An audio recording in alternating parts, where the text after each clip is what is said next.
15절 말씀 봅니다.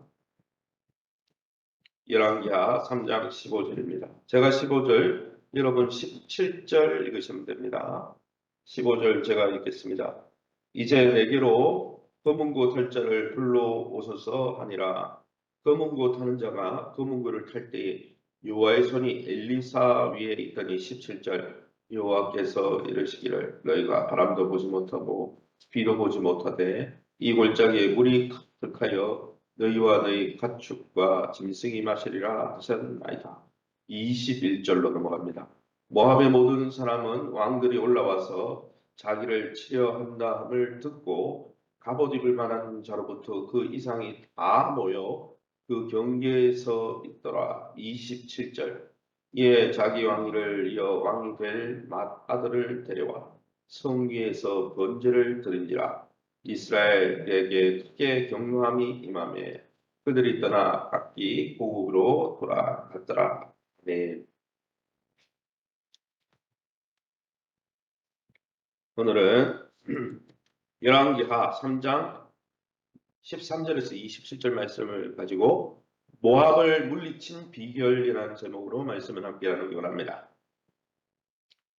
전쟁을 계속하다 보니까 어떻습니까? 식량이 고갈되죠. 특별히 물이 없어서 죽음의 위기를 맞이한 북이스라엘 요람 왕 일행은 여호사밧 남유다 왕인 경건한 여호사밧 왕의 제안으로 여기에 하나님을 경외하는 선지자가 있습니까? 이런 제안으로 인해서 엘리사를 찾아가게 됩니다. 원래 북이스라엘은 엘리사 찾아갈 리가 없죠. 하나님 성경 왕이 아니니까, 그죠? 하나님 맨날 배신하는 왕이니까. 그런데 여호사밧 사돈인 여호사밧의 제안으로 인해서 엘리사를 찾아가게 됐는데 이 엘리사를 찾아가는 바람에 하나님이 엘리사를 통해서 여호사밧을 측은히 여겨서 남유다 왕 여호사밧 때문에 하나님이 말씀하게 해주셔서 그 지혜를 듣고 모압을 물리치고 승리를 경험하게 되었다라는 내용이 바로 오늘 본문의 내용입니다. 그럼 이 본문을 통해서 우리가 믿고 의지하는 하나님은 어떤 분이십니까? 15절입니다. 이제 내게로 검은고 탈 자를 불러오소서 하니라. 검은고 타는 자가 검은고를 탈 때에 여호와의 손이 엘리사 위에 있었다 했습니다. 15절의 말씀에 의하면 하나님은 엘리사를 하나님의 성령으로 감동시키셔서 이스라엘이 승리할 수 있는 비결을 가르쳐 주십니다. 검은고 자체가 능력 있는 건 아니고 이 검은고는 하나님 우리나라의 검은고가 아니죠. 또 이걸 우리나라 말로 검은고라고 했지만 우리나라의 검은고가 이스라엘 지방에 있을 리가 없잖아요. 그죠? 번역상 검은고라고 한 건데 이렇게 수금이라 그러죠. 수금을 타면서 하나님을 예배하고 있을 때 하나님께서 이렇게 하나님의 말씀을 들려줬다는 것이죠.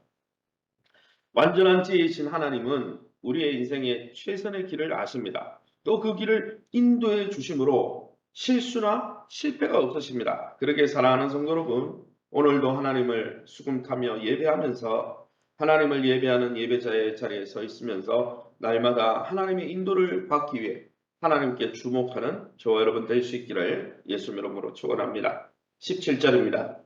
여호와께서 이르시기를 너희가 바람도 보지 못하고 비도 보지 못하되 이 골짜기에 물이 가득하여 너희와 너희 가축과 짐승이 마시리라. 수금을 타면서 하나님을 예배하는 엘리사가 하나님의 음성을 듣죠. 하나님의 음성은 뭡니까? 하나님의 전략은 뭡니까? 바람도 없고 비도 없는 상황에서 골짜기에 뭘 하라는 거예요? 골짜기에 개천을 파라고 합니다. 17절과 20절 말씀에 보면 비도 안 오는데 골짜기에 우물을 파라는 거예요. 이 개천 또랑을 파라는 거예요.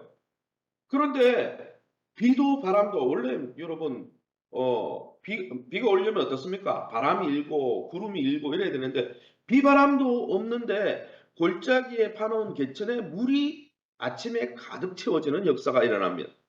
하나님은 어떤 상황 속에서도 하나님의 백성을 도우실 수 있는 전능한 분임을 알 수가 있죠. 하나님은 자연 만물을 이용하셔서 그의 백성의 승리를 주십니다. 왜 여러분 이 물을 가득하게 합니까? 1차적으로는 이 식수가 떨어졌어요. 북이스라엘 전쟁하는 사람들에게. 그래서 그 물을 가득하게 채우셔서 물도 언제 채워지냐 하면 오늘 우리가 읽은 본문은 제가 몇 구절만 읽었지만 오늘 우리가 살피는 본문을 읽어보면 아침 소제 드릴 때 아침에 하나님을 예배하기 위해서 소재 들을 때 하나님이 그 예배를 받으시고 역사하셔서 물을 채워서 어떻게 합니까? 식수를 공급하시고 또 어떻게 하십니까? 나중에 보면 아침에 물이 이 뭡니까? 물 운동을 많이 파는데 저 건너편에 모압 지경에서 봤을 때는 건너편에 물이 가득하니까 아침 햇빛이 불그스름하잖아요. 그 불그스름한 햇빛이 비치면서 비바람이 안 불었거든요. 바람이 안 불었어요. 간밤에 비가 안 내렸단 말이에요. 그런데 저 건너편에 약간 불그스름한 게 흥건하게 있으니까 모압 사람들은 어떻게 생각합니까? 저끼리 싸우다가 이스라엘 백성이 연합군이거든요. 북이스라엘, 남유다, 에돔 3대 연합국인데 원래 이 3대 연합국은 제가 수요일 날도 그 이야기를 했는데 관계가 원래 안 좋았는데 이 지금 모압 때문에 하나가 된 거예요. 그러니까 저끼리 치고 받고 싸우다가 사람들이 다 죽었거나 우리가 가서 전승물만 거두면 가면 되겠다. 이렇게 방심하는 바람에 그래서 하나님은요 식수도 공급하시고 전략도 세워가지고 신비하게 이기게 하시더라는 거예요. 하나님의 입처럼 고난 중에 있는 하나님의 도움을 구하는 엘리사와 또 엘리사가 움직인 이유가 뭡니까? 하나님을 잘 섬기는 여호사밧 때문에 여호사밧이 그 연합군에 있었기 때문에 이 북이스라엘 왕이 혜택을 입은 거예요. 그 하나님을 찾고 구하는 백성에게 하나님 긍휼을 여기시고 반드시 피할 길을 주심을 알 수 있는 거죠. 그러기에 사랑하는 성도 여러분, 저와 여러분이 어떤 고난 중에 있습니까? 도움을 구하는 하나님의 백성을 긍휼히 여기시고 반드시 피할 길을 열어주시는 하나님 앞에 부르짖고 하나님의 손을 붙드시기를 예수 이름으로 축원합니다. 그러면 이 본문을 통해서 우리에게 주시는 교훈이 무엇입니까? 21절입니다. 모압의 모든 사람은 왕들이 올라와서 자기를 치려 한다 함을 듣고 갑옷 입을 만한 자로부터 그 이상이 다 모여 그 경계에 서 있더라. 모압 왕이 들었습니다. 모압 사람들이 들었습니다. 왕들이 왜 왕들이라고 복수형을 썼냐면 북이스라엘 왕, 남유다 왕, 에돔 왕이 연합을 했잖아요. 지금 그죠? 전쟁의 소식을 들은 이 모압 사람들은 자기 나름대로는 철저하게 준비한 것을 볼 수 있습니다. 그죠? 갑옷 입을 수 있는 사람들 모든 군대에 나갈 수 있는 사람을 다 준비시켜서 경계를 세웠다는 것이죠. 전쟁에 나갈 수 있는 나이에 모든 사람을 모아 경계를 서고 나름대로 작전을 수행하고 있습니다. 그러나 어떻습니까? 하나님 반대편에 섰어요. 모압은. 결국 어떻게 됩니까? 패망하고 마는 것입니다. 그러기 여러분 그들이 가지고 있던 좋은 조건들 그들이 가지고 있던 좋은 전략도 하나님 반대편에 서니까 아무 도움이 안 된다는 거예요. 전략 하나님 편에 서 있을 때는 전략의 의미가 있지만 하나님 반대편에 서면 아무리 우리가 지혜가 있어도 망할 수밖에 없는 거죠. 그러기에 사랑하는 성도 여러분 우리의 피난처 도피성은 하나님밖에 없고 우리의 산성은 우리의 돕는 자는 하나님밖에 없음을 깨닫고 날마다 하나님 도움 없이는 우리도 실패할 수밖에 없음을 깨닫고 예수님 뭐라 했습니까? 너희가 내 안에 거하지 않으면 너희가 아무 열매도 맺지 못한다 그랬습니다. 주님 안에 오늘도 주님의 음성, 주님의 말씀에 귀를 기울이고 순종하면서 하나님의 도우심을 받는 저와 여러분 다 될 수 있기를 예수님 이름으로 축원합니다. 마지막 절입니다. 27절에 이에 자기 왕이 여기에 말하는 것은 모압 왕을 이야기합니다. 이에 자기 왕위를 이어 왕이 될 마다들을 데려와 성 위에서 번제를 드리지라. 이스라엘이 크게 경노함이 임하매 그들이 떠나 각기 고국으로 돌아갔더라. 모압 왕이 전세가 불리해지자 어떻게 합니까? 다른 사람을 희생시킵니다. 자기가 살라고. 이게 하나님 안 믿는 사람들의 특징이죠. 자기중심적인 세상 사람들의 특징이죠. 그런데 누구를 희생시킵니까? 자기 뒤이어서 왕이 될 장자 마다들을 모압의 그모스 씨는 인신제사를 받아요. 누구를 태웁니까? 아들을 성 위에서 태우는 거예요. 얼마나 정말 파렴치한 일입니까? 이방 종교들의 특징이죠. 무엇을 얻기 위해서 무엇을 희생시키죠. 자기 가정까지 희생시키죠. 자기 신에게 그모스에게 번제를 드리기까지 했지만은 우상은요 번제를 드리나 마나 코가 있고 눈이 있고 귀가 있지만 다 하나님 사람이 만든 거잖아요. 콧구멍이 있어도 시편 115편에 냄새를 맡지 못하고 귀가 있어도 드리는 기도를 듣지 못한다 그랬어요. 왜요? 사람이 만든 우상이 무슨 어떻게 걸어다니고 어떻게 기도 응답하겠습니까? 응답이 없었습니다. 모압 사람들은 그들이 섬기는 그모스 신에게 자기 자녀를 불살라 드림으로 자기들의 소원이 이루어진다고 믿고 있었습니다. 그러나 어떻습니까? 자기의 자식을 불살랐지만 아무 응답이 없었습니다. 마치 지금은 엘리사 시대인데 엘리사의 스승이 엘리야 시대 때 바알과 아세라 그 850명과 엘리야가 갈멜산에서 전투를 벌일 때 어떻게 했습니까?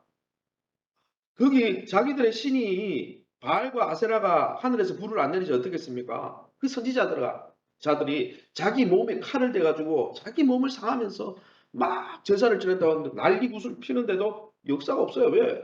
만드신 가짜 신인데. 그러나 하나님은 엘리야가 기도할 때 하늘에서 불이 내려가지고 마른 장작도 아니고 물에 젖은 장작을 다 태워버리잖아요.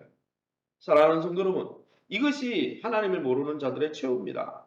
사랑하는 성도 여러분, 우리가 우리의 어려움을 모면하기 위해 혹 세상 사람들처럼 다른 사람을 희생시키고 있지는 않습니까?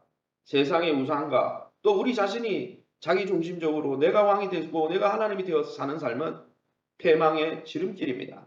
그러기에 여러분, 우리의 삶의 방식을 돌아보면서 하나님 없는 인생은 헛되고 헛된 것임을 깨닫고 날마다 하나님을 중심으로 자기 중심적인 삶이 아니라 하나님 중심인 삶을 살면서 하나님이 주시는 은혜와 긍휼을 날마다 경험하면서 그 은혜와 긍휼을 흘려보내 많은 사람들을 살려내는 복된 인생 사시기를 예수님 이름으로 축원합니다. 시간을 우리 합심해서 기도하기 바랍니다.